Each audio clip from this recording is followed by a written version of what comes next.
10 News starts right now. Good morning, South Florida. I'm Eric Yutzi. Here's a look at your top stories on this Wednesday. 4 inmates and 3 corrections officers sent to the hospital after falling ill in Miami. Hazmat crews seen at Miami-Dade Pretrial Detention Center last night. All 7 people who fell ill rushed to the hospital to be treated for nausea and vomiting. We're told some inmates inhaled a mystery substance and those fumes spread. The officers have been released. Investigators now looking into exactly what caused this. Democrats getting ready to take the stage here in South Florida for the party's first 2020 presidential debate. 20 candidates will convene at the Adrian Arch Center in downtown Miami today and tomorrow in an attempt to convince voters to send them to the White House. Republicans also fighting their ground here in the Sunshine State. Vice President Mike Pence in Miami on Tuesday launching the Latinos for Trump coalition as a part of the president's re-election campaign.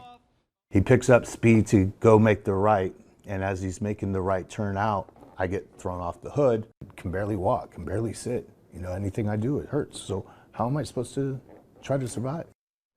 Only on Local 10, a security guard winds up on the hood of an angry driver's car, all of it over a parking spot. David Miller was directing traffic at the Trader Joe's in Pinecrest when a man in a white Hyundai began yelling at him, saying he didn't have to listen to his instructions. That's when he said the driver rammed right into him, lifting him off the ground. Miller has a broken foot, torn ligaments, and multiple herniated discs on his spine. He was able to take a picture of the driver's license plate before he left. Listen to Local 10's podcast, The Florida Files, wherever you are, whenever you want. Just say, Alexa, play the Florida Files podcast. Getting the latest episode of Florida Files. Here it is from TuneIn. Previously on the Florida Files. Or just ask Siri, I want to hear the latest Florida Files podcast. Here's the newest episode of the Florida Files. Get the Florida Files on Alexa, Google Home, or Apple devices just by saying, play the Florida Files podcast. The Florida Files from the one and only Local 10.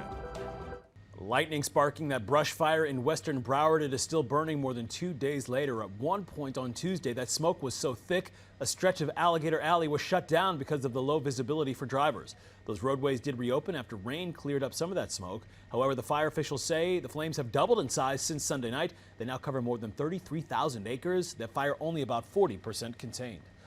As breaking news happens, we'll keep you covered on air and online. Head to local10.com throughout the day for more local news coverage and updates.